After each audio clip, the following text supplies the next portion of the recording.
안녕하십니까. CNG TV 지식방송을 진행하고 있는 조영식입니다. 오늘 2020년 1월 13일 CNG TV 디지털 지식방송은 2020년 제조 엔지니어 업계의 디지털 생존 전략과 전망에 대해서 말씀드리겠습니다. 어느새 우리 옛날에 보면 2020년이면 뭐 비행기 날아다니고 이랬는데 네. 굉장히 왔어요. 네. 2000년 왔을 때 굉장히 감동이 새로웠는데 벌써 20년이 흘렀습니다. 네.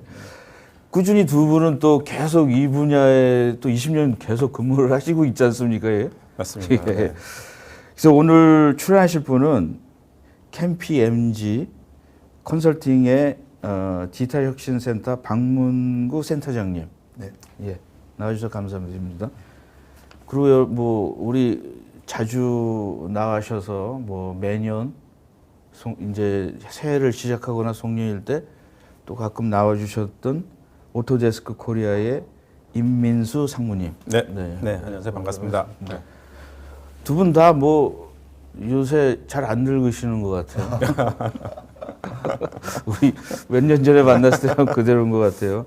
요새 뭐 경기는 어려워도 살만은 한 것 같아요. 이 사람들이나 이런 풍요는. 자, 그러면 이제 두 분을 한 분씩 좀 자주 나오셨으니까 먼저 좀 소개를 해주시죠. 네. 네, 안녕하세요. 반갑습니다. 저는 오토데스크 코리아에서 건축, 토목 그리고 건설 분야의 사업 개발을 담당을 하고 있습니다. 네. 예. 짧게 하겠습니다. 네. 네. 하시죠. 예, 저는 KPMG에서 디지털 혁신센터 센터장을 맡고 있습니다. 네. 요즘 스마트 팩토리, 스마트 팜, 스마트 시티 등에서 컨설팅에 필요한 일들을 잘 발굴해서 하고 있습니다. 예. 사실 그 오토데스크 입장에서 보면은 약간 좀 우습지 않습니까? 한 2002년 초부터 뭐 디지털에 대해서 굉장히 많이 하셨잖아요, 디지털. 네. 그래서 옛날부터 디지털 하시는 분들에게는 요새 뭐 우린 옛날부터 디지털에 대해서 많이 얘기를 했는데 뭐 디지털 제품을 한다든가 뭐 설계를 한다든가 이랬는데 그러면은 언제부터 디지털에 대해서 많이 하셨습니까, 우리? 저는 센터장. 한 4년 정도 됐는데요. 그 원래는 대기업들의 통상 업무를 쭉 하면서 그 통상 업무를 IT로 많이 풀었습니다. 네. 그래서 IT로 풀면서 IT 하시는 분들하고는 쭉 같이 공생하다가 한 4년 전부터 그 디지털 쪽에 대한 주제들을 잡게 되는데 그 이유는 기술만으로 해결 안 되는 변화 관리를 뭔가 그 악교처럼 붙여주는 역할들이 필요한 것 같아서 4년 정도. 사실은 이게 이제 똑같은 얘기인데 우리도 사실 저도 뭐 이런 쪽에서 많이 얘기하는데 제일 어려운 질문이 그럼 IT와 디지털에 뭐가 차이냐? IT를 하시는 분들도 이제 어떻게 변해야 되는지에 대해서 사실은 IT보다는 디지털이 굉장히 심화된 거잖아요. 컴퓨터 사용이 이제 완전히 옛날에는 뭐 글자나 이런 건데 요새는 디지털이라는 거는 전체가 다. 그래서 두 분이 오늘 갖고 나오신 자료에도 보면은 좀 자동화? 굉장히 어떤 디지털 자동화. 한 분은 이제 뭐 스마트 쪽의 어떤 프로세스의 자동화, 지능의 자동화. 한쪽은 이제 설계나 뭐 엔지니어링의 자동화. 이렇게 두 분을 모셨는데 아무래도 자동화가 2020년에는 자동화가 약간 좀 굉장히 중요한 포지션이 아닐까요? 왜냐하면 뭐 기술이나 소프트웨어 이런 거는 뭐 돈 있으면 구할 수 있는 거 아닌가요? 근데 이제 프로세스나 사람이나 이런 거는 만들어야 되잖아요. 그래서 오늘 이제 우선 그 2020년 제조 엔지니어 업계의 디지털 생존 전략과 전망에서 우리 그 박문구 센터장님께서 우선 조금 더 말씀을 하시고 추후에 또 이제 BIM 쪽으로 좀 넘어가겠습니다. 예. 요게 이제 요 설명을 좀 해주시죠. 요 보면은 이제 살아있는 스마트 X. 네. 야, 이거 좀 이제 그 스마트 팩토리, 스마트 팜, 뭐 스마트 에브리싱입니까 이게? 예, 에브리싱입니다. 네. 예. 그 저희가 요즘 느끼고 있는 점들을 설명드리려고 하는데 네. 요즘 겪었던 스마트 팩토리나 스마트 팜이나 스마트 시티에서 저희가 하는 일들이 어떻게 보면 그냥 단순히 그냥 고전적인 얘기를 한다 그러면은 프로세스 이노베이션, PI를 하는 거고 그리고 변화 관리, 사람들의 문화를 바꿔주는 거고 그렇게 해서 표현할 수 있을 것 같아요. 근데 그 표현만으로는 이게 너무 몸이 건조하잖아요. 네. 그래서 저희들이 생각하는 거를 조금 더 구체적으로 말씀드리자면 3장을 준비해 왔는데 네. 일단은 저희들은 맨 처음에 그 디지털에 대해서 여러 군데를 쫓아다녔습니다. 에코시스템을. 단순히 뭐 SDS네, CNS네, 아니면 CNC네 이런 빅 SI 회사뿐만이 아니라 그 온갖 테크놀로지 회사들, 로봇 회사들, IoT 회사들, 그리고 뭐 타임 센서티브 네트워크 하는 회사들, 당연히 캐드캠, 오토데스크도 세미나에서 뭐 코엑스에서 킨텍스에서 여러 번 봤었고요. 그런 데를 쫓아다니면서 저희 나름의 어떤 그 생각을 하려고 그러는데 저희 나름의 생각이 중요한 게 아니라 테크놀로지가 갖는 그 자체 생리가 있더라고요. 그 테크놀로지가 갖고 있는 생리를 저희가 8가지 기술이라고 하면서 표현을 한 겁니다. 그러면서 그걸 다 묶었습니다. 묶은 이유는 많은 세미나나 강연에 가서 저희가 강조하는 게 여러분들 신문에서 여러 가지 신기술에 대한 얘기가 나오는데 그 신기술을 하나로 묶어서 스토리텔링을 하실 수 있습니까? 그 스토리텔링을 할 수 있다면 그래도 디지털이나 테크놀로지의 최소한 하나의 셀, 세포를 만들 수 있는 뭔가 그 식견이 있으신 거고 나는 모두 다 다른 얘기 같아. VR, AR도 다른 얘기 같고 AI 다른 얘기 같고 IoT 다른 얘기 같아. 플랫폼 뭐야? 엣지는 또 뭐지?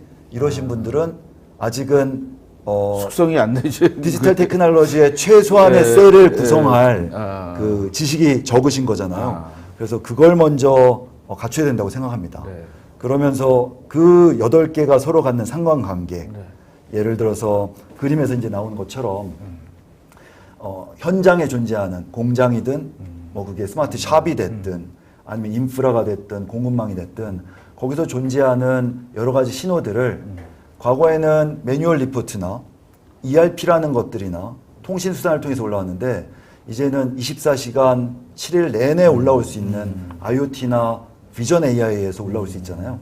그럼 그런 신호들이 클라우드로 다 올라가기에는 트래픽이 너무 많으니까 엣지에서 어느 정도 컴퓨팅해서 그 처리를 해주고 현장에서 그리고 올라간 다음에 패턴 알고리즘 잡고 VR, AR 챗봇은 사실은 디바이스일 뿐이죠.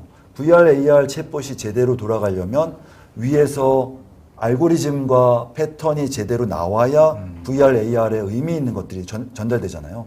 근데 많은 스타트업들이나 저희들이 그 세미나에 가서 보면 하드웨어 중심으로 얘기를 하게 되는 경우가 많던데 그거는 일단 단축이 잘못 깨어지는 거죠.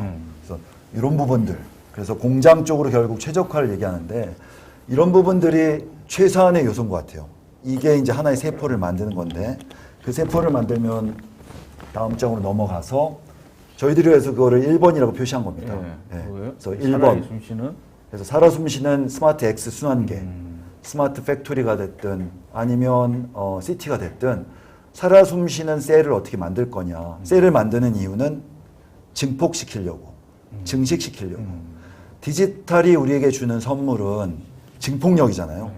누군가 하나를 만들어냈던 그 경험을 디지털로 담아두면 카피 앤 페이스트로 해서 여러 군데 동시다발로 재생산할 수 있으니까. 이렇게 얘기하니까 그 전에 그 정보화 사회는 약간 살아 숨쉬는 것보다 약간 좀 이렇게 자료만 가지고 얘기했던 것 같은 느낌이 오는데요. 그래서 그리고 이제 저는 오늘 주제가 서로 이제 다른 두 분을 모셨다고 생각했는데 저기 보니까 BIM 얘기도 나오는데 BIM과 이제 PLM 이런 적도 나오고 있는데 그다음에 이제 저는 오늘 얘기에 대해서 굉장히 동의를 합니다. 왜냐하면 그동안 우리 사회가 너무 개개 기술에 대해서만 얘기를 하는 것 같아요. IoT니 뭐 클라우드니 뭐 근데 이제 이런 거가 이게 합쳐지는 것들이 별로 없었던 것 같아요. 그래서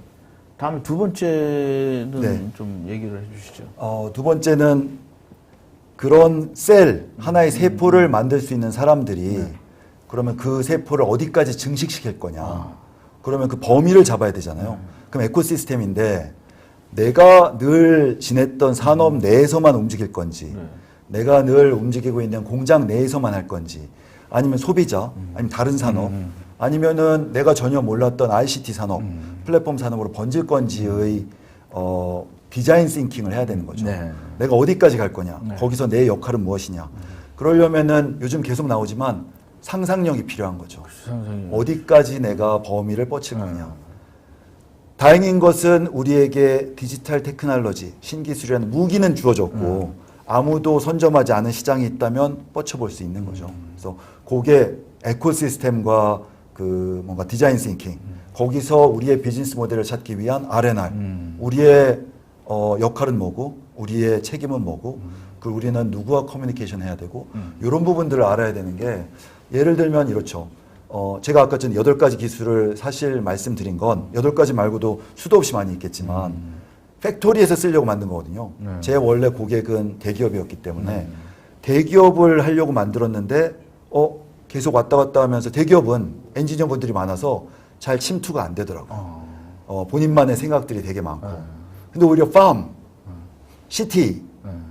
시티는 MES도 없고 ERP도 없고 프로세스가 없어요.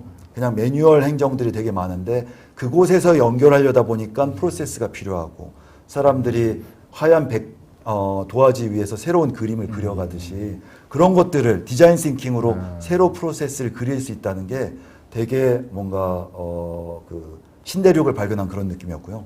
그래서 저희가 말씀드린 팩토리의 기술이 시티와 팜에서 굉장히 폭넓게 쓰일 수 있다. 그리고 팩토리에 들어간 노력의 3분의 1, 4분의 1만 쏟아도 굉장히 고마워하면서 ROI가 나온다. 근데 이제 저도 사실은 제가 이제 좀 이렇게 걸쳐 있어가지고 스마트 팩토리 쪽에도 가고 스마트 시티 쪽에도 이제 심사를 하는데 굉장히 달라요. 왜냐하면 스마트 팩토리는 메케니컬 캐드니까 굉장히 정밀하고 그 데이터가 너무 많고 그러니까 서로 이제 양쪽에 있는 사람들은 뭔가 하나를 연결해주고 싶은데 서로 방향이 다른 거야. 그리고 이제 그 스마트 시티에 있는 사람들은 뭐 이런 정밀한 메케니컬 캐드보다는 조금 좀 뭐 다양한 그 뭐라 그럴까 3D 데이터를 원하는 것 같고 GIS 데이터도 막 있고 그래서 하여튼 저는 모두 발전됐으면 좋겠어요. 근데 이제 제 생각은 서로 이렇게 소통하면 아이디어를 얻는데 맞습니다. 서로 이게 안 하는 것 같아요. 특히 우리나라에서 보면은 외국이나 이런 데 가면은 뭐 이렇게 자기가 관계없는 사람들 모여서 좀 얘기도 하고 뭐 예를 들어 저는 아까 창조력 이러는데 오토캐드를 요리하는 데 써도 되지 않을까 이런 생각을 하는데 우리는 그런 생각하면 야, 뭐 하냐 이렇게 그냥 처음에 생각부터 딱 못하게 하는 것들이 너무 많은 것 같아요. 그래서 다음에 이제 또 요 에코시스템을 알았으니까 여기 이제 제조와 엔지니어링과 또 행동과 굉장히 좀 재밌는 얘기를 많이 하는 것 같아요. 그래서 어떻습니까 이게? 세포를 만들었고 그리고 세포가 증식해야 되는 에코시스템 범위 우리의 비즈니스 모델의 범위를 설정했잖아요. 근데 범위를 설정한다고 해서 이루어지지 않지 않습니까? 그러면은 가서 그 새로운 에코시스템 내가 아니고 우리가 원래 플레이하지 않았던 그런 영역에 가서 에코시스템을 만들고 비즈니스 모델을 만들려면 그 새로운 다른 이해관계자들을 만나서 그들을 설득할 수 있어야 되고 그들과 선순환되는 거래관계를 만들 수 있어야 돼요. 그렇죠. 그 사람한테도 이겨야 되고 나한테도 이겨야 되고 그럼 그 사람들이 어떻게 행동하는지를 예측하고 그들이 좋아하는 방향으로 움직이게 만들기 위한 제도 계약 그리고 프로세스가 만들어져야 되거든요. 팩토리보단 CT가 훨씬 더 그게 많은 게 팩토리는 CEO가 명령을 내리니까 자 TFT 만들었으니까 다 모여 스마트 팩토리 만들어 이렇게 어느 정도 명령에 따라야 되는 그런 이해관계자들이 많이 모여 있는 반면 CT에서 만나면 굉장히 다르잖아요. 통신사, 건설사, IoT사 서로 다른 법인이 이익이 되지 않으면 안 움직이거든요. 그럼 그들을 묶을 수 있는 그러면서 도시의 문제, 독거노인 내지는 뭐 결식아동, 뭐 그리고 에너지 재래시장, 문제, 에너지, 예. 교통 이런 문제들이 다 다른 사람들이 사일로에서 올라온 사람들인데 그런 것들을 통합하거나 통합한다는 거는 통합해서 이익이 되는 게 아니라 그들에게 이익이 되는 비즈니스 모델을 만들어줘야 되지 않습니까? 그래서 비즈니스 모델을 만들려면 각자의 이해관계를 포착하고 그것들을 거래 구조로 묶어주면서 인센티바이징, 유인책을 만들어줄 수 있는 그런 설계 능력이 필요한 거죠. 그쵸. 그래서 저희가 얘기하는 게 행동과학. 행동과학은 사실은 거래 구조 하나는 사실 계약 이렇게 해서 법무처럼 보이지만 그런 것들이 굉장히 많아지면 그거는 사회 전체가 움직이는 흐름이잖아요. 그거는 경제학이고 사회학이고 도시에서 얘기하면 사회복지학이고 다시 팩토리로 돌아가서 얘기하면 명령에 의해서 움직였지만 사실은 조직과 조직의 사일로가 존재하고 또 마케팅과 어떤 또 공장에 서로 벽들이 존재하는데 그들이 움직여야 되는 그 인센티브 구조를 만들어야 되는 거죠. 서로 인센티브 구조를 만들어야 선순환으로 변화가 되는데 데이터를 각각 사일로에 쌓고만 있잖아요. 그래서 팩토리도 사실은 행동과학 측면에서 어떻게 사람들의 움직임을 재설계하고 플랫폼 위에서 데이터가 스스로 섞이게끔 할 거냐가 중요한 것 같습니다. 그래서 제조든 엔지니어링이든 행동과학 기반으로 재설계해야 된다라는 말씀을 드리는 거죠. 네. 근데 이제 요새 그러면은 이제 우리가 막 요새 이제 우리가 약간 어떻게 보면은 가치관의 혼란이에요. 왜냐하면은 다양한 세대들이 자기 경험이 틀리잖아요. 옛날 사람들은 전기가 희귀할 때 태어난 세대에서부터 뭐 웬만하면 걸어 다녔던 세대, 뭐 지금은 요 가까운 데 가도 안 걸어 다니는 세대, 이제 이렇게 막 뭐 가치관이 있는데 지금 크게 보면은 이제 이런 모든 것들이 사람들이 하는 거잖아요. 근데 이제 어떻게 보면은 아까 말씀하신 대로 저런 데 보면은 엔지니어나 이런 사람들이 좀 자발적으로 자기가 해야 되는데 우리나라는 두 군데가 있잖아요. 옛날에는 위에서 딱 시키면 아래에서 짜자작 하는 데가 있고 또 하나 이제는 뭐 이걸 하면 알아서 좀 해주는 거가 있고 이제 사람들 적으니까 자기가 알아서 해야지 시키는 것만 해가지고는 어디도 좋아하지 않잖아요. 근데 뭐 굉장히 좋습니다. 이게 뭐 행동 과학이나 이건. 근데 이제 그 다음에 한번 네 번째는 또 어떤? 예.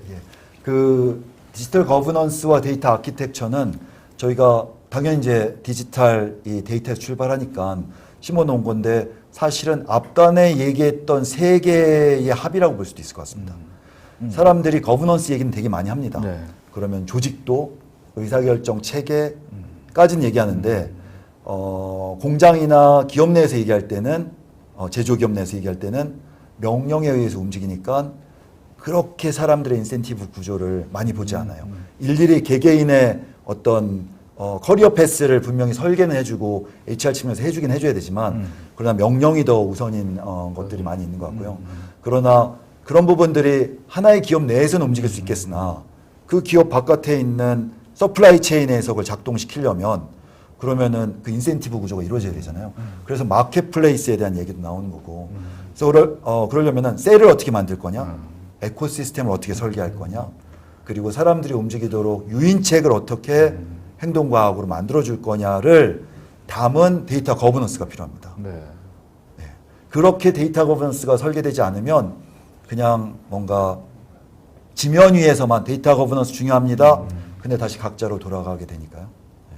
그래서 그런 부분들을 저희가 요즘 굉장히 많이 느낍니다. 말씀하신 대로 테크놀로지는 진짜 중요한데 테크놀로지가 요즘 같아서는 저한테는 그냥 예를 들어서 30% 정도라면 70%는 사람들을 어떻게 움직이게 할 거냐, 사람들이 어떻게 선순환하게 할 거냐, 그들은 이익이 돼서 계속 참여할 거냐의 문제가 중요한 것 같습니다. 저는 요즘에 이제 최근에 책을 너무 오디오 책을 좀 관심이 있어요. 왜냐면 이 눈을 아껴야 되겠다는 걸 너무 많이 들여다보잖아요. 그래서 이제 좀 요새 나오는 책들은 다 오디오로 많이 이렇게 듣고 다니는데 요새 책 중에서 옛날부터 나왔던 카네기 거기 보면 아까 말씀하신 대로 사람은 한 가지 이외에는 움직이지 않는데요. 자기가 하고 싶은 대로 하게 해줘야지만 움직이지. 그러니까 강제로 하면 한계가 있다라는 거예요. 아무리 저기 해도. 그래서 그걸 진짜 저도 책으로도 읽고 그랬는데 들어보니까 공장이나 엔지니어들도 그 사람이 하고 싶은 게 하는 대로 유인책이라고 말씀하셨는데 유인책보다 약간 좀 고급진 말은 이제 그 사람의 가치를 느끼게 해주는 거를 해줘야 된다라는 거죠. 굉장히 짧은 얘기인데 뭐가 다 들어가 있는 것 같아요, 이게. 예. 근데 누가 이거 전체적으로 이렇게 설계하셨어요, 이거? 이건 저희가 지난 4년간 센터 오브 엑설런스라고 하면서 민간에서 뭔가를 해보려고 하다가 민간과 공공이 결합돼야 된다. 즉 팜이나 시티는 농림부나 아니면 국토부 위주로 뭔가 진행되지 않습니까? 그런 프로젝트를 같이 하다 보니까 나왔던 교훈들입니다. 근데 사실은 이렇게 하시다 보면은 좀 힘드실 수도 있을 것 같아요. 왜냐하면 어떤 분도 이런 얘기 하잖아요. 사람은 잘 안 변한다. 정말 어떤 사람들은 극한 상태로 사람은 고쳐 쓰는 게 아니다. 이런 얘기 하시는 분도 있는데 두 분들은 다 사회생활도 많이 하시고 이랬습니다. 어떻게 임상무님 같은 건 그냥 참으시죠, 그냥. 계속 변화하려고 노력을 하죠. 예. 예. 근데 어떻게 어떤 그 사람이 저도 이제 이상을 가지고 막 얘기를 하다 보면 사람들이 아까 말씀하신 대로 엔지니어들 나 15년 이거 엔지니어 했어 이런 사람들에게 디자인 싱킹이나 이런 걸 처음에 얘기할 때 쉽지 않잖아요. 그러니까 모두가 따라올 수는 없는 것 같고요. 그런 말씀을 많이 하시는데 예. 그럼 모두가 따라올 수가 없다면 누가 어떻게 해야 되냐 이것도 제 그냥 감으로는 제 후배들도 그렇고 같이 만나는 고객분들도 그렇고 감으로 하면은 한 15% 정도는 이거야 하고 쭉 따라오시고 나머지 85%는 의심하시는 분도 있고 그리고 시니컬 하시는 분도 있고 비판하시는 분도 있고 한데 사실은 그 방향성이 맞으면 어느 정도 따라와지는 게 있는 것 같아요. 그래서 15%와 85%가 어떻게 공생하면서 서로 존중하고 진행하게 할 거냐도 사실은 인센티브 구조죠. 어떻게 사람들을 움직이게 할 거냐. 스타 플레이어나 그런 상상력이 풍부한 사람들은 앞에서 새로운 비즈니스 모델을 만들어주고. 근데 일단은 선진국이 하는 거가 일단 돈을 많이 줘야 되지 않습니까? 이게 싸게 부려먹으려고 그러면 모든 사람들이. 맞습니다. 자기가 인간은 있잖아요. 가장 큰 욕망이 자기가 중요하다라는 걸 느낄 때 모티베이션이 크다라는 거죠. 대우도 잘해주고 그 사람에게 희망도 해주고 이렇게 재미있게. 그래서 요즘에는 요새 기업들 SK도 보니까 이 재미라는 것도 들어간 것 같아요. 옛날에는 우리 세대 같은 데는 국가와 기업을 위해서 희생하고 그러는데 요새는 그런 것들이 잘 먹히지 않는 사회가 되지 않았을까. 그래서 아까 말씀드린 것처럼 이제 가치관들이 많이 변했는데 그거를 안 변하면은 약간 꼰대가 돼버리는 거가 아닐까 이런 생각이 되는 것 같아요. 자, 그다음에 이제 여기 말씀해 주실 때 같이 덧붙여도 되는데 이제 좀 짧게 지금 이제 약간 좀 저는 에피타이즈를 먹은 것 같아요. 이게 처음에 딱 해가지고 그다음에 이제 본격적으로 건설업계 키워드라고 그러지만 사실은 모든 업계의 키워드가 디지털라이제이션이에요. 그래서 2019년에 우리가 디지털라이제이션 시작했고 저는 2020년에는 본격적으로 오지 않을까. 지금은 이제 막 던져져 가지고 뭐 근데 사실은 2018년까지는 약간 좀 지루했어요. 약간 뭐 디지털 경제라고 디지털 했는데 피부를 안 느꼈는데 2019년에 막 피부로 느끼는 거야. 이게 뭐 뭐 많이 왔지 않습니까? 이게 새로운 단어들이. 그다음에 BIM 스마트 컨스트럭션, 크라우드, 스마트 시티. 자, 그러면 이제 그 BIM 사실은 2007년인가 8년에 제가 이 BIM을 여기 이 방송에서 2008년인가 했어요. 근데 이제 아직도 BIM이냐 이런 생각이 드는데 그때와 지금의 BIM과 가장 변한 것 중에 하나가 뭘까요? 네, 이제 말씀하신 대로 이제 2007년도에 빔과 관련돼서 국내에서 많은 논의가 있었었죠. 그리고 벌써 10여 년이 훨씬 지났음에도 불구하고 제가 만나는 고객분들이나 또는 지방 정부에 계시는 분들 얘기를 하다 보면 건축은 빔이 상당히 오래전에 시작을 했는데 우리가 알아본 바에 의하면 아직도 잘 사용을 못 하고 있는 것 같다라는 얘기를 굉장히 많이 하십니다. 말씀하신 대로 이제 빔이라는 것이 그 당시 때는 도입만 하면 모든 것을 다 해결해 줄 줄 알고 처음에는 이제 빔을 도입을 했었습니다만 실상 사용하다 보니까 많은 어려움이 있었죠. 뭐 법규적인 한계도 좀 있었고 그다음에 이제 빔 툴이라는 것이 모든 것을 다 해결할 수 있는 만능 툴은 아님에도 불구하고 너무 기대가 컸었던 부분이 있었죠. 그래서 많은 시행착오를 겪고 오면서 기업들이 단순히 3D로 진행했었던 빔 개념이 아닌 정보가 들어가 있는 진정한 빔을 하기 위해서 많은 좀 변화를 하고 있습니다. 그럼에도 불구하고 이제 우리가 좀 앞으로 이제 빔이 활성화가 되려면 더욱더 좀 노력하는 부분이 많이 필요합니다. 여긴 말씀을 드렸습니다만은 이제 정부에서도 이 빔 기술이 그리고 이 4차 산업혁명의 많은 기술들이 좀 더 활성화되기 위해서 많은 노력을 하고 계십니다. 예를 들면 이제 국토교통부 같은 경우에 있어서는 이제 그 제도를 갖다가 그 변화를 시켜준다던가 또는 그 R&D를 갖다가 최근에 이제 발표 내용을 보게 되면 약 1,970억이라는 굉장히 막대한 금액을 갖다가 투자를 해서 스마트 건설 기술 R&D 사업을 갖다가 이제 시작을 합니다. 그래서 아마도 이 도로 부분에 먼저 적용이 될 것 같은데요. 이러한 그 정부의 뒷받침 이런 것들이 강화가 되고 조달청 같은 경우에 있어서는 이제 설계 심의 분과위원회에서 빔 부분을 갖다 새로 신설을 했습니다. 그래서 한 3명의 전문위원이 들어가서 이제 심사를 하게 되는데 이렇게 정부에서 이제 지원을 하게 되고 또 민간 기업에서도 또 빔을 갖다가 활성화하려고 하는 노력이 많이 비어집니다.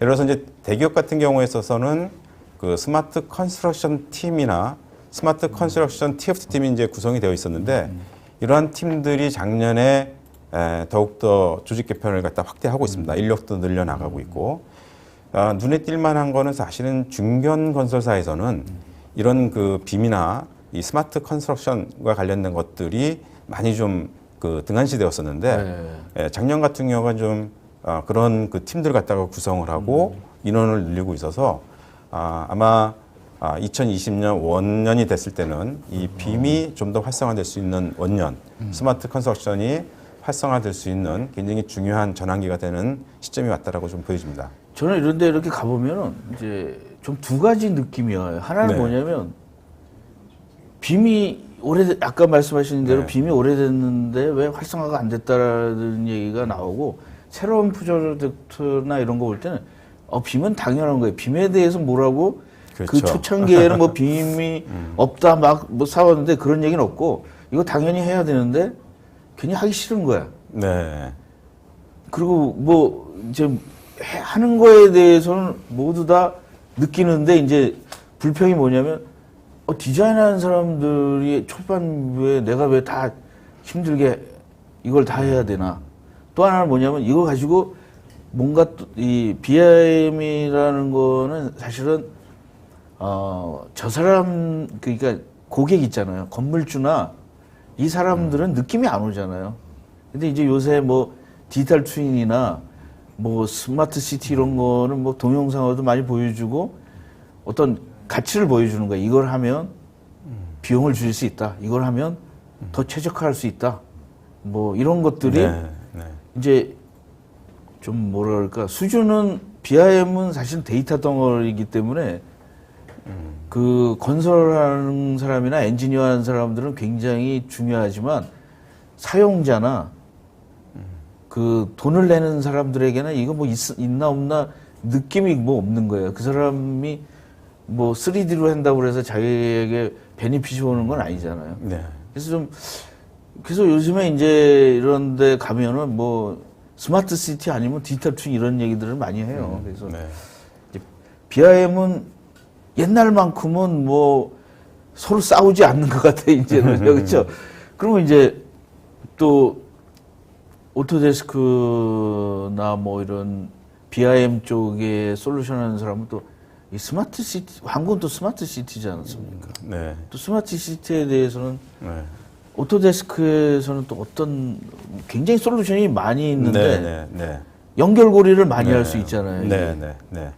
맞습니다. 지금 한국에서는 잘 아시다시피 국가 시범 스마트 시티로서 부산 에코 델타 시티하고 세종 스마트 시티를 갖다가 이제 추진을 하고 있습니다. 그리고 이제 화면에 나왔습니다만은 이 정부 차원에서 다시 그 스마트 빌리지 챌린지라든가 이런 식으로 해서 더욱더 스마트 시티 프로젝트를 늘려나가고 있는 현재 상황입니다.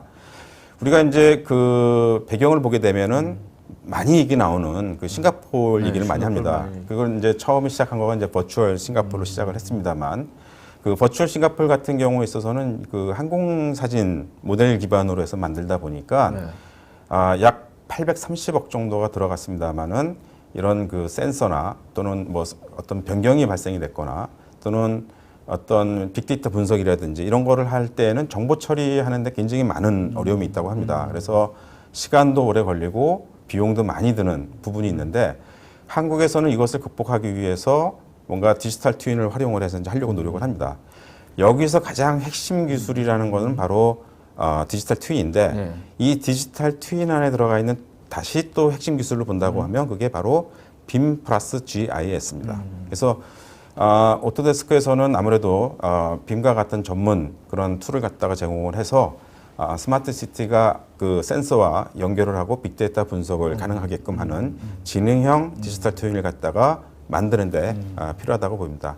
이때 이제 중요한 거는 이제 그 GIS 정보 데이터가 들어가야지만 그 위치 기반에서 정확한 그 위치를 갖다가 실시간으로 업데이트를 하면서 활용을 할 수가 있을 때 그 아웃풋을 갖다가 최대한 활용할 수가 있습니다. 그래서 지금 이 단장님들께서 이 스마트 시티에 대한 디지털 트윈을 강조는 하시는데 이 디지털 트윈을 만드는 데 있어서 빔 플러스 GIS가 매우 중요하다는 건 아직 명확하게 언급을 못하고 계십니다. 그래서 아까 말씀하신 대로 시민의 삶의 질을 갖다 향상시키는 위주로 해서 뭐 인공지능이나 IoT를 합니다만 이거를 제대로 작동시키고 그 결과를 갖다가 충분히 만들어내기 위해서는 반드시 빔 플러스 GIS가 중요하다는 것을 이 자리에서 제가 다시 한번 강조를 하겠습니다. 제발 빔 플러스 GIS의 디지털 트윈으로 해서만 그 효과를 낼 수 있다는 것을 다시 한번 강조드립니다.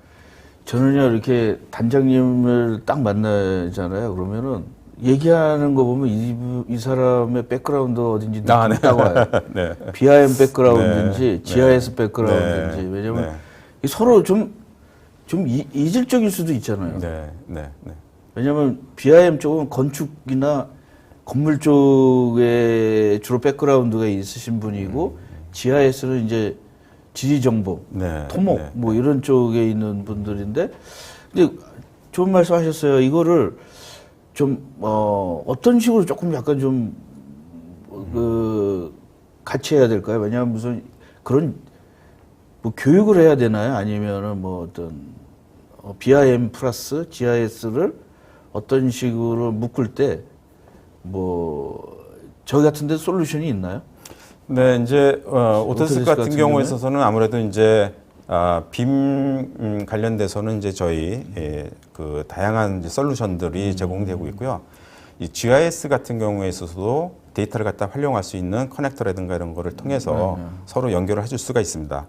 여기에서 이제 또 중요한 것은 이러한 데이터들을 갖다가 그 공통된 그런 그 디지털 플랫폼에다 올리는 게 매우 중요합니다. 그래서 그러한 그 디지털 플랫폼을 갖다 저희가 제공을 하고 있고요. 그리고 이제 IoT라든가 뭐 빅데이터 분석이라든가 뭐 인공지능과 같은 그러한 그 솔루션들이 담고 있는 플랫폼과 이 디지털 플랫폼을 서로 연결해 줄 수 있는 그 오픈 플랫폼을 저희가 제공을 합니다. 그래서 이제 오토데스크에서는 현재 실질적으로 이 스마트 시티 전체를 갖다가 클라우드 기반에서 띄워가지고 그거를 본다는 것은 굉장히 어렵습니다. 데이터가 워낙 많은 정보를 가지고 있기 때문에. 그래서 여기서 중요한 거는 이제 이 데이터를 갖다가 가볍게 해줄 수 있는 그 비주얼라이징 기반의 그런 데이터를 통해서 실시간으로 IoT 센서하고 연결을 해가지고 에너지 사용량이라든가 뭐 물의 사용량이라든가 또 이동형 같은 그런 정보들을 갖다가 쉽게 담아낼 수가 있고요.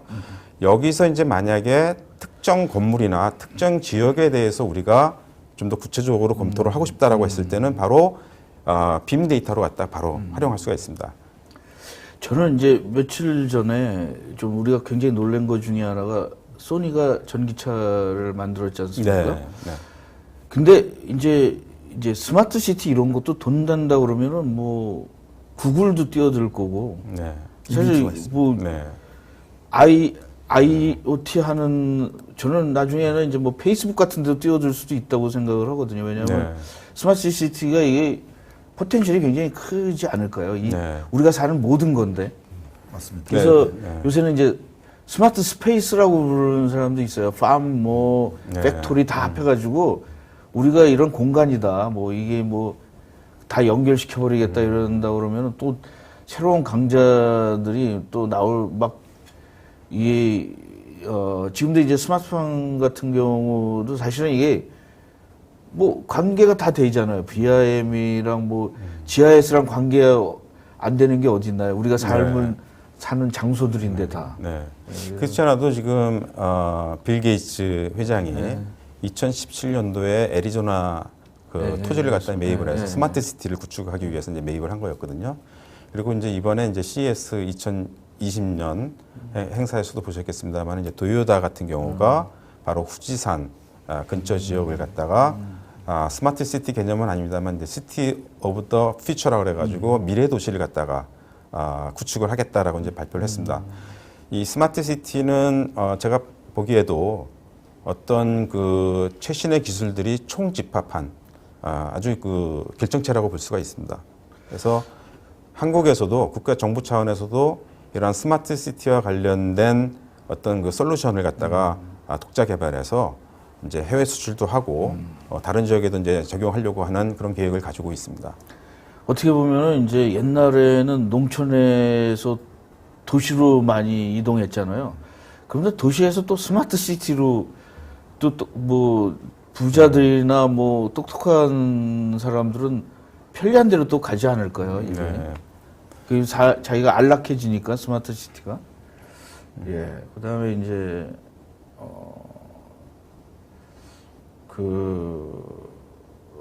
이런 것들을 보여드렸는데 이것도 좀 아까 말씀하신 거대로 이게 큰 그림인데 간단하게 한 점 설명을 해주시죠. 네, 아까도 이제 말씀드렸듯이 이 스마트 시티가 제대로 된 효과를 발휘하기 위해서는 그 디지털 트윈이 반드시 빔과 GIS 정보 데이터를 가지고 있어야 된다라고 이제 말씀을 드리는 거고요. 그리고 이제 현재의 그 상태 조건들을 갖다가 담는 그런 디지털 트윈을 만들기 위해서는 보셨던 것처럼 주요 정보 데이터라든가 빔 데이터라든가 그다음에 이제 그 IoT 이 센서를 갖다 연결을 해서 진정한 디지털 트윈을 갖다가 만들 수 있다는 것을 다시 한번 좀 꼭 중요하게 이 자리를 빌어 강조를 합니다. 네. 그다음에 이제 약간 좀 간단하게 2020년은 이제 또 19년에는 많이 뿌려나는데 2020년이 좀 저기한 예가 뭐냐면 인더스트리 4.0에서도 2020년서부터는 뭐 한 10년 전에 본격적으로 뭐 스마트 팩토리가 된다 뭐 그 사이버 피지컬 시스템도 온다 그런데 어떤 거는 좀 빨리 오고 어떤 거는 좀 기술적으로 해서 천천히 오고 좀 그러는 것 같아요. 그래서 2010년에서 두 분들이 다 현업에서 오랫동안 하셨는데 2020년 정도 되면 나는 여기에다 걸겠다. 2020년대 오늘 2020년만 보지 마시고 2020년대는 어떤 비즈니스 좀 보너스로 뭐해 하시면은 돈을 좀 많이 벌 수 있지 않을까? 좀 한마디씩 좀 해주시죠. 네. 우선 저부터 말씀을 드리면 그렇지 않아도 이제 그 사자께서 말씀하신 내용들을 저도 마음속에 이제 담고 있던 부분이 있어서 먼저 말씀을 드리는데 이 그 많은 기술들이 모여서 진정한 가치를 만들어내기 위해서는 반드시 이 디지털 플랫폼이 필요합니다. 그래서 이 플랫폼에 대한 그 확대가 2020년도에 아마 본격적으로 늘어날 것으로 전망을 하고요. 이 플랫폼은 결국은 우리가 그 에코시스템에 있는 이해당자들이 모두 모여서 업무를 갖다가 협업을 하고 의사소통을 하는데 매우 중요하기 때문입니다. 또 하나가 있다라고 하면은 2019년도에도 미주나 유럽 지역에서 각광받았던 기술이 하나 있습니다. 그것은 바로 인공지능 기반의 제너레이티브 디자인 기술입니다. 이 제너레이티브 디자인 기술은 1차적으로 우리 제조업체에서 먼저 검증을 됐던 기술이고요. 이게 이제 우리 건설업계에서도 접목이 됐습니다. 그래서 특히 이제 유럽에서 인공지능 기반의 제너레이티브 디자인을 갖다 설명을 하게 되면 이 부동산 개발업체가 매우 환영을 했다라고 합니다. 왜냐하면 이 제너레이티브 디자인을 통해서 초기 사업성 검토를 갖다가 인공지능을 통해서 수백 개, 수천 개, 수만 개까지 최적의 값을 뽑아낼 수가 있습니다. 그러다 보니까 올해 같은 경우도 인공지능과 관련된 내용들이 더욱더 많이 요구가 되고 좀 더 활성화될 수 있는 기회가 오는 그런 한 해가 될 거로 보여집니다. 네. 근데 아까 우리 말씀하신 것 중에 이제 뭐 우리 이상은 굉장히 여기 나오신 분들은 아마 굉장히 좀 도전적이고 새로운 이노베이션에 대해서 정하지는 않으실 거예요. 근데 이제 그 사회가 예를 들어서 그 스마트 팜이 일반 농민들이 또 반대할 수도 있지 않을까요? 왜냐하면 기존에 있는 사람들은 변화에 대해서는 피곤한 거 아니에요. 약간 택시 운전사가 타다나 이런 거 오면은 뭔가 불편한 거야, 이게. 나 여지껏 이렇게 내가 해놨는데, 플랫폼을 해놨는데, 새로운 거에 대해서는 항상 저항하지 않습니까? 모든 70, 80% 이상에 있는 사람들이. 그래서 이제 우리 업계도 2020년대에는 그만큼 디스트랍티브니까 기존에 있는 것들이 뭐 사회도 조금 불편하지 않겠습니까? 기존에 있는 옛날에 있는 시티에 있는 사람들은 그럼 왜 우리는 왜 스마트 시티 안 하고 왜 저쪽에만 스마트 시티를 하냐? 그런 또 빛이 있으면 또 어둠이 있듯이 그런 것들이 이제 약간 좀 고민이 되기는 합니다. 사실은 저도 그 다음에 이제 4차 산업혁명 시대 건설 사업 딱 해가지고 그 다음에 이제 아까 말씀하신 대로 뭐 디지털 우리 여기 들으시는 분들 중에 디지털에 대해서 저항감 있는 분들은 별로 없어요. 다 이게 디지털로 들으시니까 지금. 그리고 저희가 디지털 지식 방송이에요, 이게. 그래서 디지털 혁신 투자, 그 다음에 이제 업계 사내, 공감대 형성, 이거는 좀 설명을 좀 해주시겠어요? 네, 우선 그 빔 기술을 전사적으로 도입해서 진행하려고 했던 회사들이 많이 있었습니다. 예를 들면은 이제 그 뭐 행림 건축이라든가 이런 회사에서도 이제 회장님 지시하에서 이제 전사적으로 진행을 했습니다만 실질적으로 전사적으로 확대되는 데는 많은 어려움이 있었습니다. 그래서 이제 저희가 이러한 내용들을 갖다가 다른 나라의 빔을 잘 활용하는 기업들은 어땠었나를 갖다 저희가 봤는데 그 기업에서도 똑같은 현상이 있었다고 합니다. 그래서 중요한 것은 우리가 디지털 혁신에 대한 변화 또는 새로운 기술들에 대한 변화 이런 것들은 말씀하신 대로 사실은 뭐 저도 변화하기는 별로 원치는 않죠. 그렇지만 이러한 변화를 왜 우리가 해야 되는지 그리고 변화를 위해서 우리 직원들이 어떻게 같이 목표를 위해서 달성하기 위해서 뭘 해나갈 것인지 이러한 것들에 대한 공감대가 반드시 필요하다는 것이 중요합니다. 그리고 이런 새로운 기술이 도입이 되게 되면 잘 따라가는 그룹도 있지만 대부분은 조금 뒤처지거나 따라가기 어려운 그룹도 있습니다. 이러한 그룹들에 대해서도 회사에서 관심을 갖고 좀 더 따라갈 수 있는 그러한 뭐 교육이라든가 이런 것들을 갖다가 지원을 해줘야지만 회사 전체적인 그런 성공적인 그런 부분으로 갈 수가 있고요. 특히 또 한국에서 아까도 말씀드렸지만 빔이 왜 활성화가 안 되느냐 여러 가지 이유가 있겠지만 그 다른 유럽이라든지 중동이나 다른 국가에서 온 한국에서 근무하다가 해외로 취업을 해서 들어간 분들 얘기를 들어보면 아까도 이코시스템 얘기를 했습니다만 우리가 뭐 건축 업계뿐만 아니라 이런 MEP 기업들, 건축 제작하는 업체들도 같이 빔을 위해서 어떤 그 빔 라이브러리라든가 빔과 관련된 정보를 제공을 해준다 그러면 이게 좀 더 빨리 갈 수가 있는데 대기업 위주로 가고 그 밑에 있는 이코시스템에서 이걸 따라가 주지 못하다 보니까 하다가 이게 형성이 안 되는 거죠. 그래서 우리 업계에서도 이 MEP 업계라든가 또는 이 건축 자재 이런 업계에서도 국가에서 진행하고 있는 이런 그 디지털 혁신 관련된 내용들을 갖다가 공감대를 형성을 해서 뭔가 좀 같이 움직이는 그러한 그 모습을 보일 때 국가의 어떤 경쟁력, 기업의 경쟁력들이 생길 거라고 이렇게 보여집니다.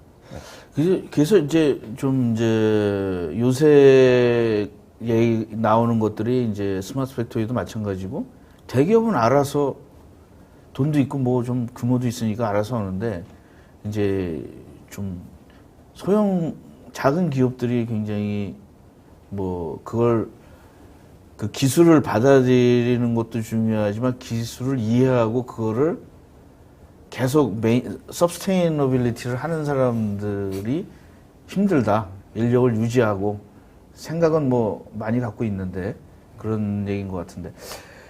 자, 오늘 그 저기 오토데스크나 뭐 거기 그 무슨 이런 컨설팅 회사들도 요새 AI도 있고 뭐 이런 거 있는데 AI는 저는 결정의 자동화라고 그러거든요. 생각을 하거든요. 왜냐하면 결정을 하는데 웬만큼 정형화된 결정은 좀 자동화하자. 그래서 로보트 오토매틱 프로세스라는 거가 지금 굉장히 유행을 하잖아요. 근데 저는 이게 한쪽은 이제 비즈니스적으로 많이 들어왔어요. 그 뭐 전화 받고 이메일하고 뭐 이런. 근데 또 하나는 이제 그 설계 자동화는 아직 힘들다 그러는데 그것도 막 시작하는데 오토데스크에서는 그런 쪽으로 굉장히 관심이 저는 많을 거라고 생각을 하거든요. 네. 앞으로 뭐 네. 그래서 이 설계 자동화에 대해서 상무님은 좀 어떤 네. 좀 생각을 가지고 있으신지. 네. 이 자동화 부분, 특히 이제 우리가 4차 산업혁명 얘기를 많이 합니다만 사실 미국 이런 지역에서는 사실 4차 산업혁명의 단어는 안 씁니다. 안 쓰지. 되게 이제 오토메이션 단어, 자동화 얘기를 많이 합니다.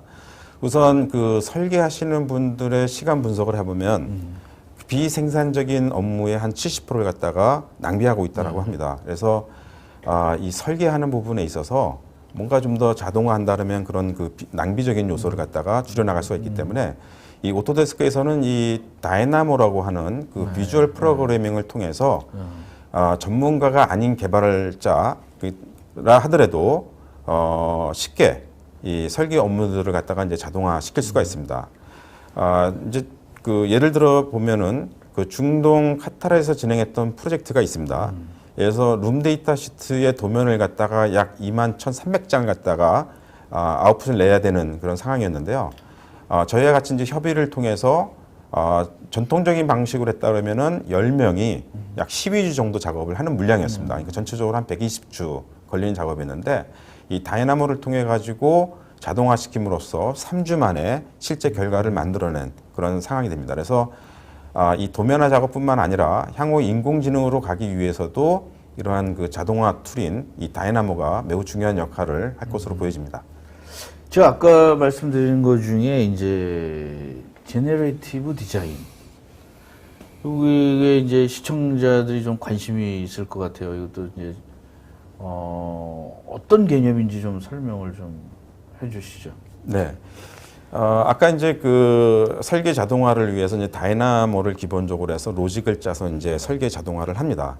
근데 이제 제너레이티브 디자인이라고 하는 것은 인공지능 기반으로 이제 알고리즘을 짜게 되는데 보통 설계를 할 때 우리가 설계의 목표를 가지게 됩니다. 네. 예를 들어서 어떤 건물을 갖다가 설계를 할 때 그 에너지 제로 빌딩을 만들기 위해서 태양열을 갖다가 어떻게 목표를 가지고 할 것인지, 뒷마당의 크기는 어떻게 할 것인지, 그 다음에 이제 건물을 지었을 때 전체적인 비용이 얼마나 들어가게 할 것인지, 이러한 것들은 과거의 데이터를 갖다 연결을 해서 구현해 나갈 수가 있습니다. 그 다음에 이제 이런 건물들을 지어서 판매를 하거나 또는 임대를 했었을 때 그 매출과 관련된 그런 그 이윤을 얼마나 극대화할 것인지 이런 설계 목표를 정하게 됩니다. 그러면 설계 목표나 조건들을 갖다가 알고리즘을 짜서 입력을 하게 되면 그러면 이제 컴퓨터에서 자동적으로 최적화된 설계 옵션들을 원하는 숫자만큼 뽑아내게 됩니다.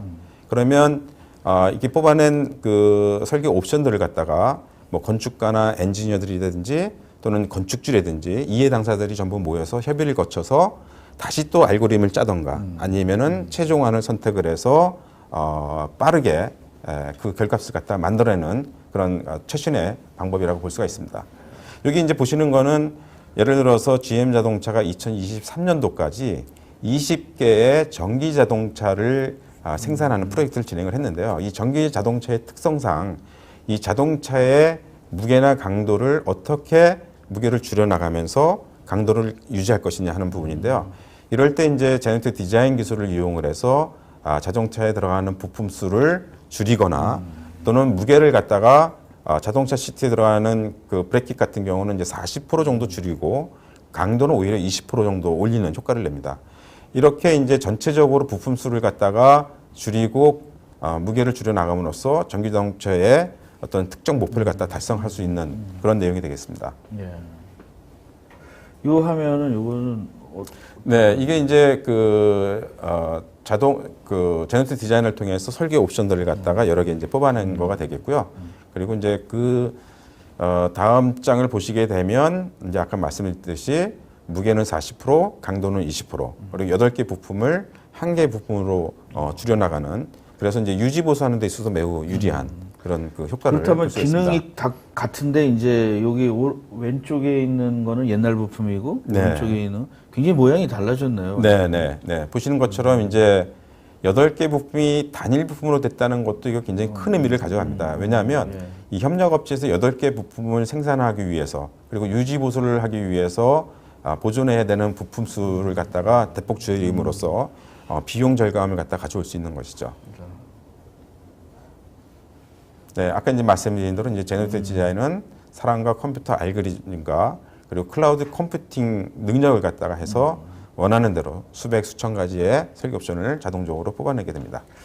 사실 그 IT에서 저는 이제 디지털 트랜스포메이션으로 갈 때 저는 가장 핵심이 클라우드 환경인 것 같아요. 왜냐하면 그전에는 컴퓨터 안에다 모든 소프트웨어를 집어넣었는데 이제 이 클라우드를 하다 보니까 뭐 굉장히 플렉시블해진 거지 않습니까? 뭐 많은 게.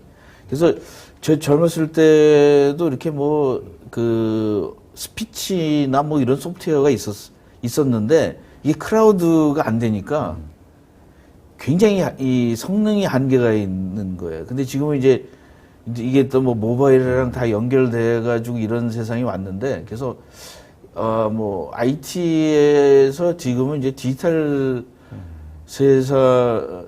디지털라이제이션으로 이게 사회가 넘어간 거가 아닐까 이런 건데 제너레이티브 디자인도 사실은 이 디지털 트랜스포메이션의 산물이 아닐까 이런 생각을 하고 있습니다. 네.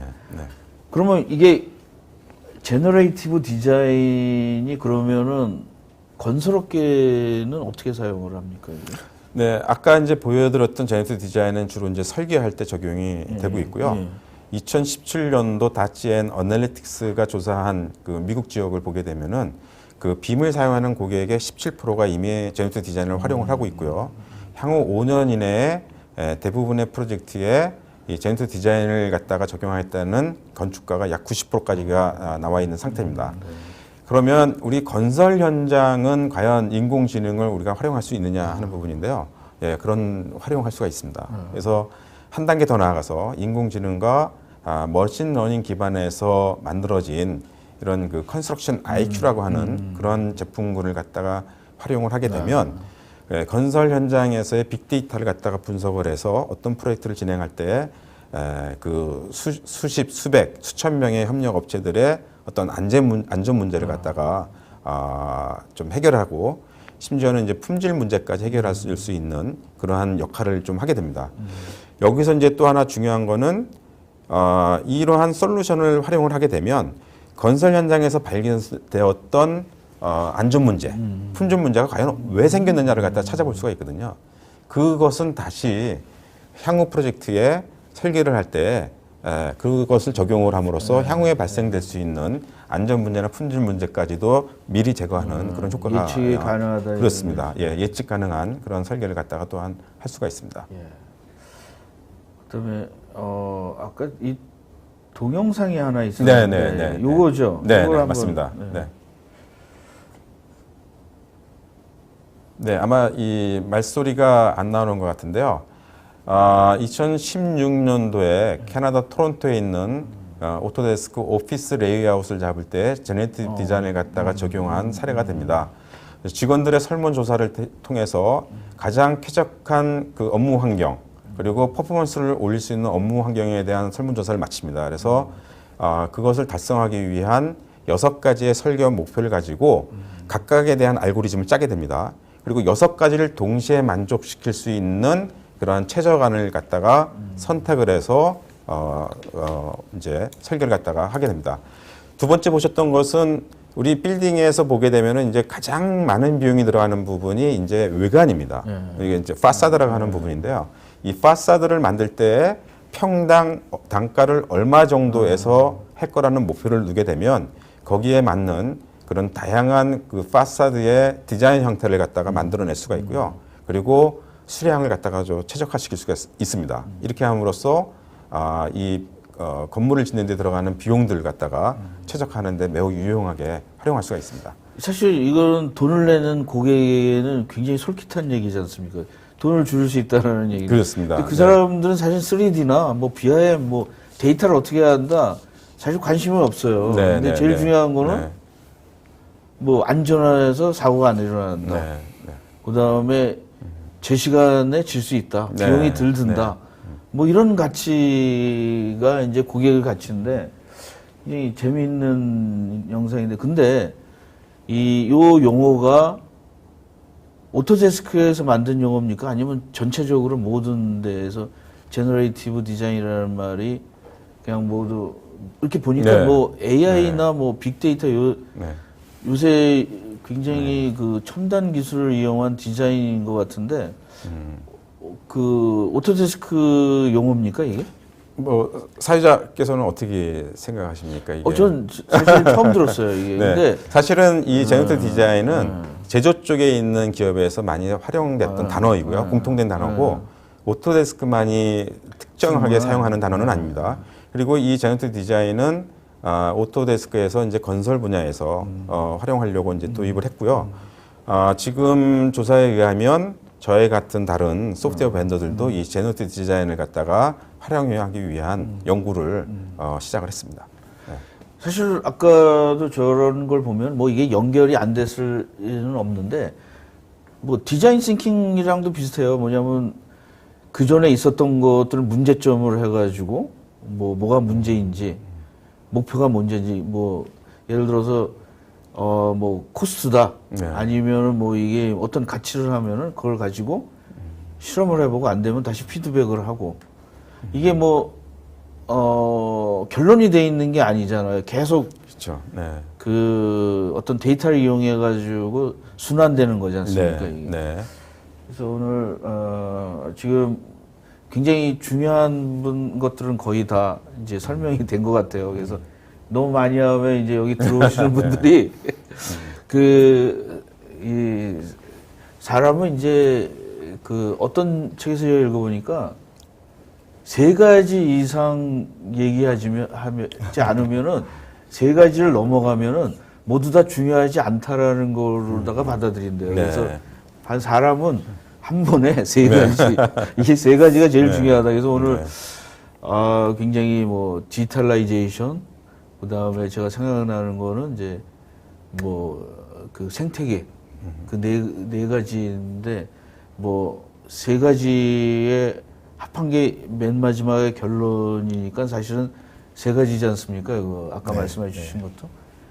그래서 오늘 굉장히 아주 새로운 2020년대에 새로운 그 지식을 공부를 많이 했습니다. 그래서 오늘 질문을 좀 한번 받아볼까 그러는데 질문 중에 자, 질문을 몇 개 한번 받아보겠습니다. 뭐 최홍규 님이 이제 디자인 오토메이션에서 70% 이상이 비생산적인 업무를 낭비된다고 하셨는데 레퍼런스를 좀 더 상세한 설명이 가능하신지요? 이거는 이제 사실은 뭐 70%다 뭐다는 굉장히 그 무슨 어떤 뭐 연구 논문을 할 때 많이 나오는 얘기이기 때문에 뭐 찾아보시면 될 것 같고요.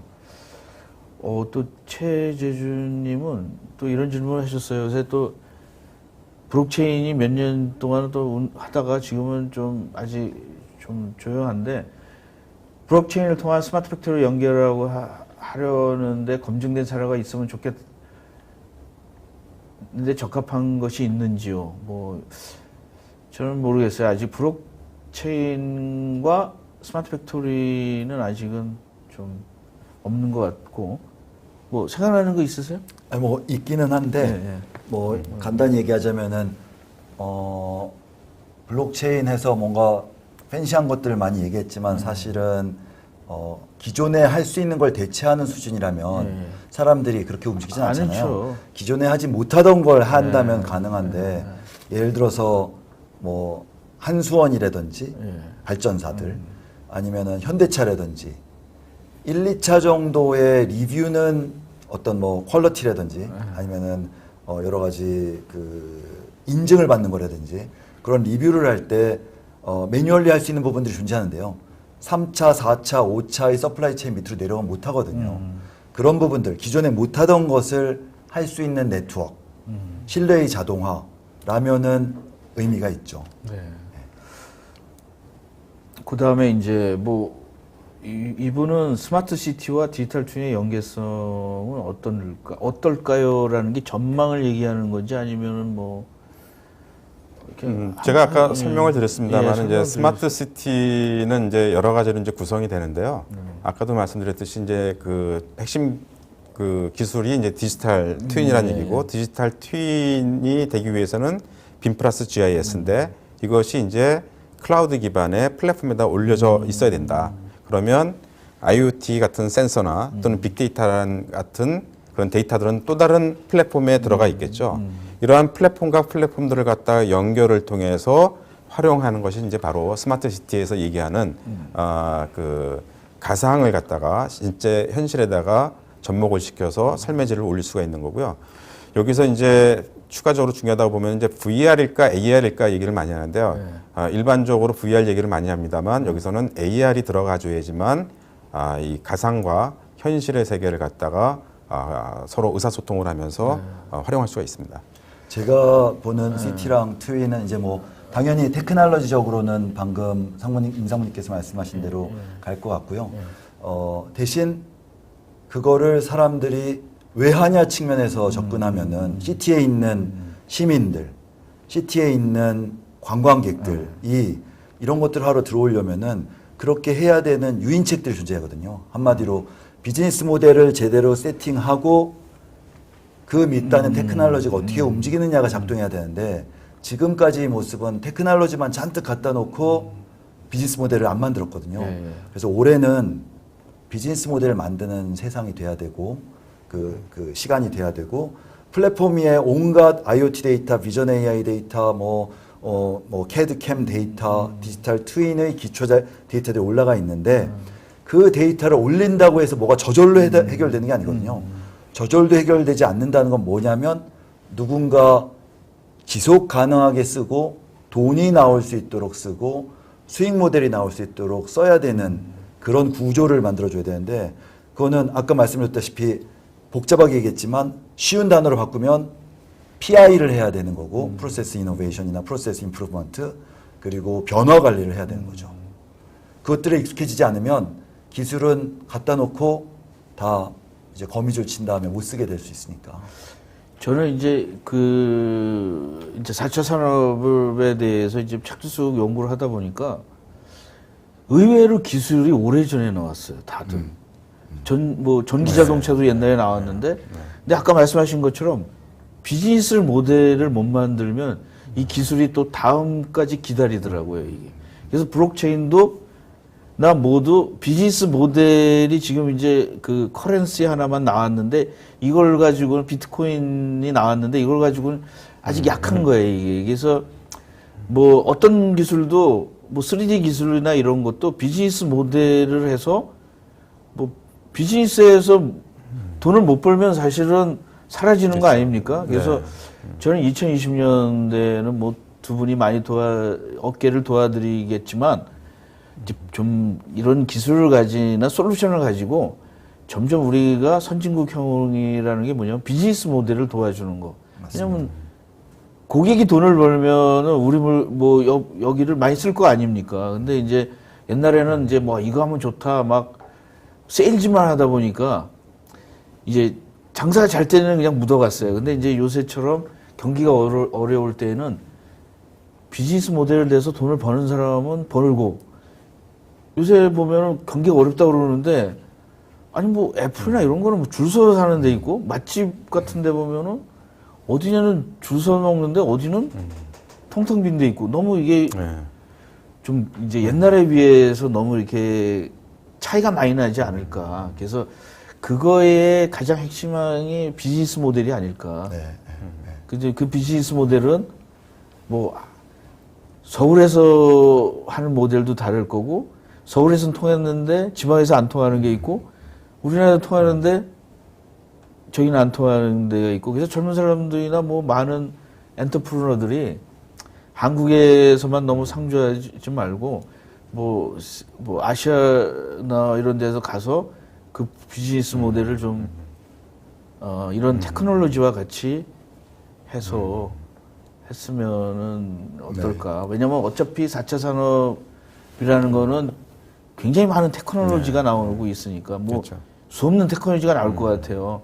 AI도 들어가 보면 굉장히 다양하지 않습니까, 이게? 여기 마치기 전에 이 질문 BIM 기술이 정보이지만 달리 많이 활성화되지 못한 이유 측면에서 그러니까 저희가 경험했던 이제 예시를 잠깐만 이제 소개해드리고 마쳤으면 좋겠는데요. 뭐냐면 그 빔이 과거부터 옛날부터 있었던 기술인데 과거와 달라져야 되는 것은 과거에는 설계 때 쓴 거죠. 근데 오퍼레이션 때 써야 되는 거죠. 오퍼레이션 때 쓰지 않고 있잖아요. 좀 맞는 말이네요. 오퍼레이션 때 쓰기 시작하면 그게 디지털 트윈의 개념으로 가기 시작하는 거거든요. 그렇다고 저는 과도한 돈을 들여서 뭐 레이저 스캐닝해서 디지털 트윈을 만들어야 된다라고 지금부터 얘기하진 않는데 그럼 어떤 비즈니스 모델이 나오냐면 그냥 심플하게 팩토리와 시티에서 그냥 같이 얘기를 하면 팩토리도 필요하고 시티도 필요한 동시 기술이 뭐가 있냐면 공간 아까 말씀하셨던 GIS 길이죠. 라우팅들. 왜냐하면 빔에서도 절대좌표가 필요하고 X, Y, Z. 그다음 드론도 그 길을 통해서 가야 되고 AGV도 지금은 라인 따라서 가지만 사실은 공간좌표를 안 줘서 그렇지 공간좌표를 주면서 M2M을 해줘야 되는 거고 그리고 CTS도 마찬가지잖아요. 자율주행으로 해서 성남 자율주행센터에서 이미 2개의 트램이 계속 돌아다니고 있는데 5G 밑에서 근데 그 노하우는 향후에 하늘길의 드론 쪽에도 똑같이 쓰여야 되거든요. 그럼 비즈니스 모델은 단기적으로 어떻게 만들어야 되냐면 AGV 길, 드론 길 그리고 그걸 기반으로 한 AR, VR로 가야죠. 그 세 개가 지금 다 따로 놀고 있거든요. 그 세 개를 뭉쳐줘야 굉장히 기준 정보로 통일된 절대좌표 GIS 정보로 통일된 그 매니지먼트가 가능한 거거든요. 프로세스가 만들어지고 그런 비즈니스 모델을 한다면은 기업들이 당연히 그건 해야겠다. 난 지금 다 따로 놀고 있었는데 건설 공사 현장에서도 마찬가지고요.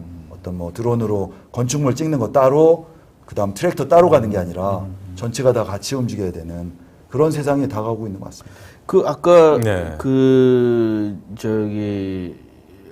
아까 문제가 있다라는 것 중에 하나가 항공사진에서는 그 공간 정보를 아까 뭐 구할 수 없기 때문에 문제가 있다 이런 말씀이 아니요, 아닐까요? 그 항공사진에서 공간 모델을 구할 수 없어서가 아니고 네. 현재 알려진 바에 의하면 이제 많은 정보 데이터를 처리를 해야 되는데 그 정보 데이터를 처리하는 데 있어서 많은 시간과 비용이 들어간다라는 얘기를 합니다. 그래서 아까도 말씀드렸지만 그 버추얼 싱가포르를 만드는데 한 830억 정도가 들어갔는데 이 중에 우리가 빔 플러스 GIS로 제대로 된 디지털 트윈을 구성을 해서 진행한다 그러면 10분의 1 정도 줄어들 것으로 그렇게 이제 예상을 좀 하고 있습니다.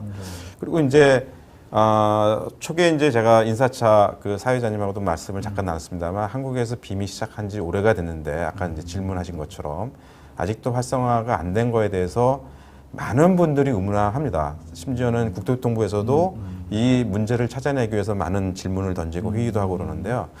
저희가 이제 그 제2사라고 하는 그 국내 이제 10위 안에 들어가는 그런 설계 사무소하고 이제 얘기를 해봤습니다만 대부분의 이제 빔이 활성화가 안 되는 이유는 빔으로 모델링을 잘 완성을 했는데 우리나라가 인허가를 갖다가 하기 위해서는 이제 많은 도면을 해야 됩니다. 도면을 갖다가 해야 되고 거기에다가 이제 그 상대방이 이해할 수 있는 그런 주석이라든가 추가적인 내용들을 갖다가 모든 도면에다 놓다 보니까 도면화하는 작업에 너무 많은 시간을 뺏기는 겁니다. 그러다 보니까 이제 본부장들께서는 야 이렇게 하다가는 우리가 설계 시간 납기를 못 지키니까 빔 사용하지 마라라는 얘기를 하고 있는 부분이 좀 있고요.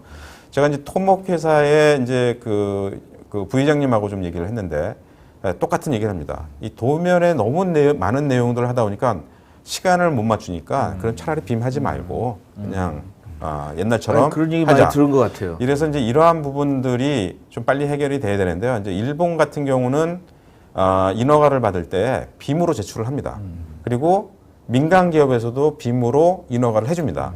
근데 아직은 우리 한국에서는 이제 그 2D로 GWG로 이제 인허가를 받고 이러다 보니까 아직도 빔은 하는데 제출하고 보는 것들 예를 들어서 건축주들이라든가 CM 회사에서 볼 때는 빔으로 하면 이해를 못하기 때문에 다시 도면을 만들어 와라 이러다 보니까 이게 이제 활성화가 안 이제 되는 그게 가장 뭐 정확한 대답이 됐네요. 왜냐하면 그 결정론자나 옛날에 어떤 사람들이 비하에 제품 개발할 때도 도면에 익숙한 분은 뭐 3D를 그렇죠. CAD 데이터를 보면은 뭔지 모르잖아요. 그러니까 예. 오늘 질문은 뭐 말씀 잘 해주셨고요. 오늘 방송은 여기까지 하겠습니다. 두 분 나와주셔가지고 굉장히 많은 인사이트와 최신 그 정보를 많이 말씀해 주셨는데 다시 한번 감사드립니다. 네, 감사합니다. 네, 수고하셨습니다. 감사합니다. 네. 예, 오늘 방송 여기까지 하겠습니다.